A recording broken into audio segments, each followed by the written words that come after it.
వింత యువకులు చందమామ కథ. ఒక ఊళ్ళో వెంకటాద్రి అనే ధనికుడు ఉండేవాడు. ఆయనకు సంతానం కలగక, కలిగిన సంతానం నిలవక చాలా విచారంలో పడి ఎన్నో వ్రతాలు ఉపవాసాలు చేశాడు. గ్రహశాంతులు జరిపించాడు. ఈ విధంగా నడివయసు దాటిపోగా వెంకటాద్రి కాశీయాత్ర చేసి వద్దామని తన భార్యతో సహా బయలుదేరాడు. దారిలో వాళ్ళు పక్క గ్రామంలో ఆగి వెంకటాద్రి స్నేహితుడైన కుట్టజాద్రి అనే అతని ఇంట బస చేశారు. ఈ కుట్టజాద్రి కూడా సంతానం లేక బాధపడుతున్నవాడే. అతను కూడా కాశీయాత్ర చేద్దామనుకున్నాడు, కానీ వెంటనే బయలుదేరటం అతనికి సాధ్యం కాలేదు. అందుచేత అతను తను చేర్చిపెట్టిన 100 రూపాయలు వెంకటాద్రికిచ్చి, నువ్వు కాశీలో నా పేర పూజలు సేవలు అర్చనలు చేయించి నాకు కూడా సంతానం కలిగేలాగా దేవుణ్ణి వేడు. నా పరిస్థితి ప్రయాణానికి అనుకూలంగా లేదని దేవుడికి తెలీదా? ప్రాప్తి ఉంటే ఆయన తప్పక అనుగ్రహిస్తాడు అన్నాడు.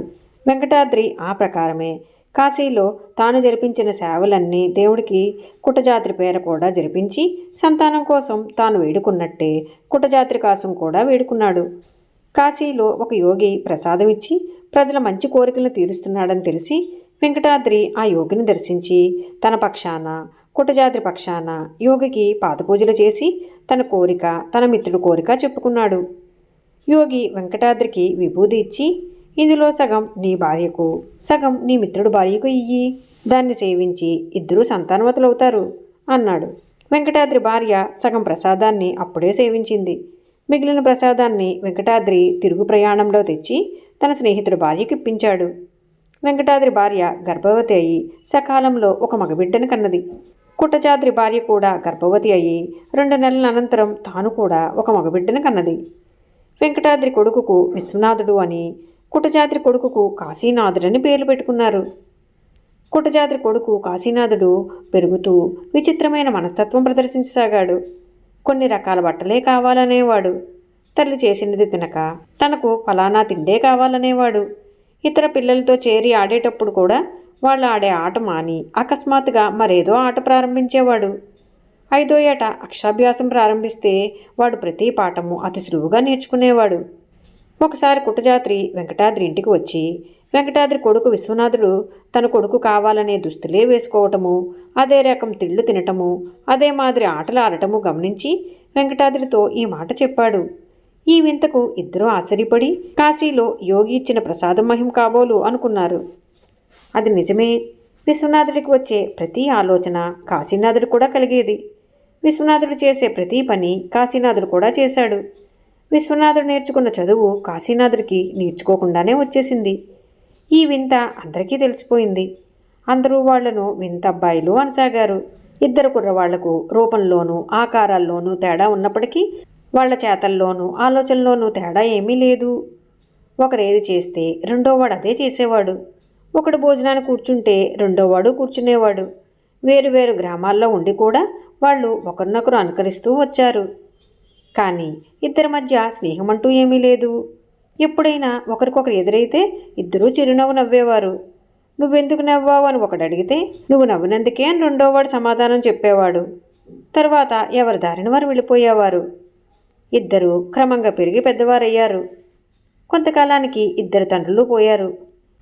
విశ్వనాథుడికి పెళ్ళియుడు వచ్చినప్పటి నుంచి అతనికి సంబంధాలు రాసాగాయి.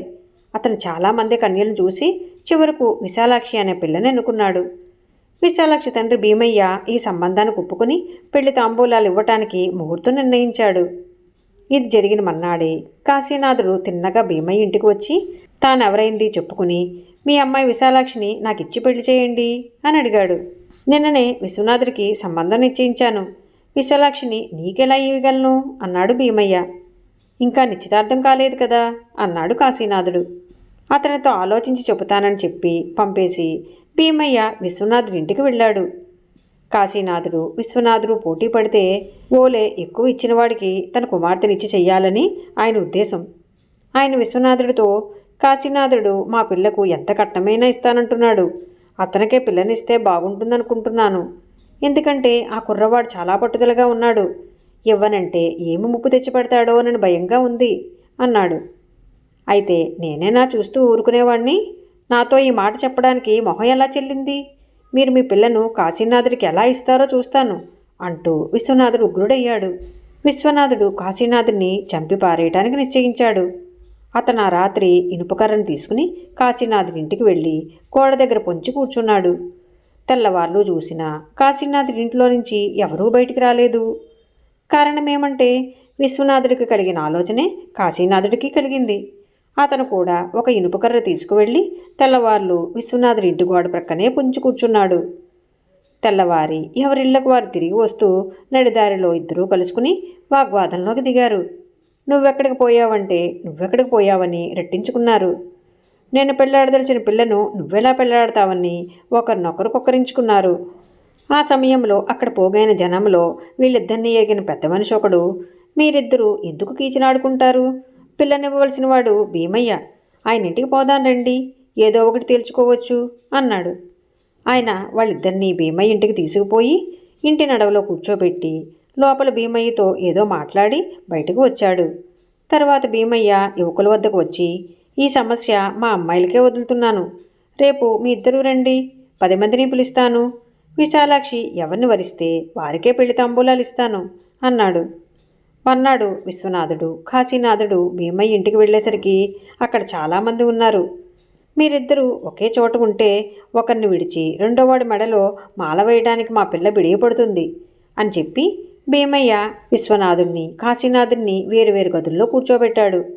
తర్వాత కొంతసేపటికి విశ్వనాథుడు నవ్వుతూ గది నుంచి బయటకు వచ్చాడు. ఆమె మెడలో మాల ఉన్నది. అతని వెనుకగా విశాలాక్షి వచ్చింది.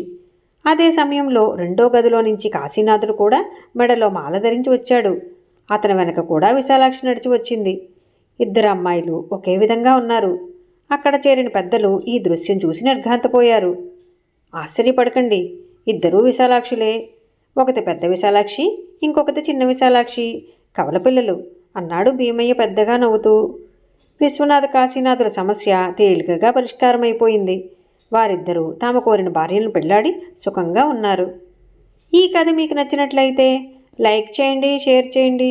మరిన్ని మంచి కథల కోసం మా సంపత్ ఛానల్ని సబ్స్క్రైబ్ చేసుకోండి.